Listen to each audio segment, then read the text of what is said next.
Em 1997, a Apple estava quase falindo. A empresa que criou o Macintosh e criou o primeiro computador pessoal de sucesso do mundo estava perdendo dinheiro. As ações estavam caindo, ninguém mais acreditava na empresa. E o que salvou a Apple foi sua maior rival. A Microsoft salvou a Apple. Mas isso é só o começo. Hoje a Apple é a empresa mais valiosa do mundo. Tem um dos celulares mais vendidos da história, produtos com margens absurdas e uma base de fãs quase que religiosas. Mas lógico, isso não veio tão fácil assim. A Apple já foi considerada um caso perdido. Ninguém acreditava que ela iria sobreviver ao final dos anos 90, mas ela sobreviveu. E não só isso, se tornou uma máquina de dinheiro, inovação e status.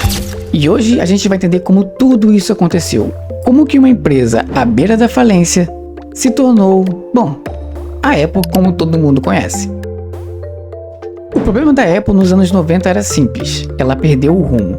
Após fundar a empresa, Steve Jobs foi mandado embora em 1985. Sem ele, a Apple virou uma empresa comum que tentava competir com a Microsoft no jogo da Microsoft. Enquanto Bill Gates dominava o mundo com o Windows, a Apple se enrolava com produtos caros, mal posicionados e sem foco. Lançavam vários modelos de computadores que ninguém entendia, o sistema operacional que já estava ultrapassado e a concorrência era mais barata, mais prática e mais rápida.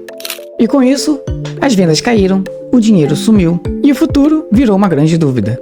A Apple não sabia mais o que ela era e o mercado também não. Em 1996, a Apple estava desesperada. O CEO da época, Gil Amelio, sabia que a empresa precisava de um novo sistema operacional. E foi aí que eles fizeram uma jogada totalmente ousada. Eles compraram a empresa Next, fundada por Steve Jobs por 400 milhões de dólares.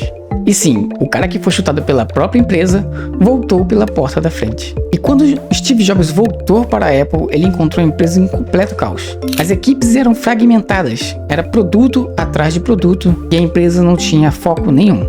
E a primeira coisa que ele fez foi cortar. Ele cortou linhas de produção inteiras, reduziu equipes e encerrou diversos projetos.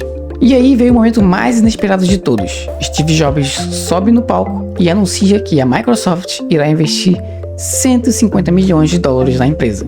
Logicamente o público não gostou, mas era isso ou a falência. Steve Jobs sabia que precisava de tempo e o acordo que ele fez com a Microsoft deu isso a ele. Com o dinheiro investido e estabilidade, ele começou a preparar a virada de chave da empresa. E o primeiro passo foi reconstruir totalmente a base, redesenhar o Mac, simplificar tudo e reposicionar a marca no mercado. E aí então, em 1998, veio o iMac. Colorido, diferente, moderno. Não era só um computador, era também um item de desejo. O iMac foi um sucesso absurdo, vendeu milhões e mostrou para o mundo que a Apple ainda estava viva. Mas isso era só o começo, porque logo em 2001 veio o próximo passo, o lançamento do iPod.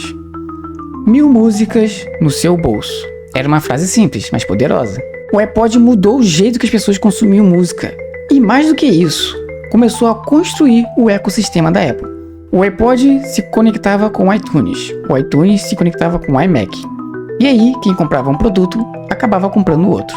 E esse efeito em cadeia foi ganhando força. Mas a verdadeira virada de chave veio em 2007, quando Steve Jobs subiu ao palco da Apple e disse: hoje a Apple irá reinventar o telefone. E aí, nascia o primeiro iPhone.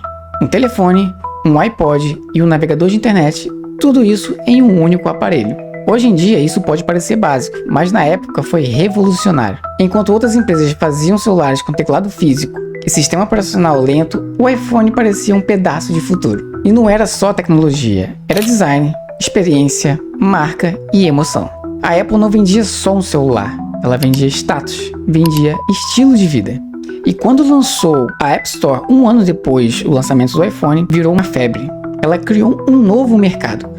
Diversas empresas surgiram por conta de aplicativos e o iPhone virou uma plataforma. E além disso virou base para negócios, produtividade e até entretenimento. De lá para cá a Apple só cresceu. Vieram o iPad, Apple Watch, AirPods, os serviços pagos e até o Apple Pay. E tudo isso gira em torno de um único produto, o iPhone. E o que começou com apenas um celular se tornou um império. Em 2011, Steve Jobs faleceu e muita gente achou que aí seria o fim da Apple. Mas Tim Cook, o seu sucessor, manteve o mesmo ritmo. Não com a ousadia de Steve Jobs, mas com uma eficiência absurda. A Apple se tornou uma máquina de lucro. Em 2018, se tornou a primeira empresa dos Estados Unidos a valer $1 trilhão.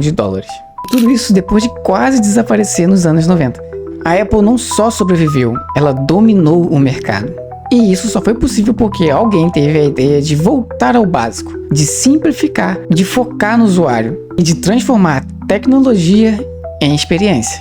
A Apple já foi um fracasso, já foi motivo de piada e teve que pedir ajuda à sua maior rival. Mas ela nunca perdeu o DNA de inovação. Com Steve Jobs, a empresa apostou tudo. Com Tim Cook, ela refinou e expandiu.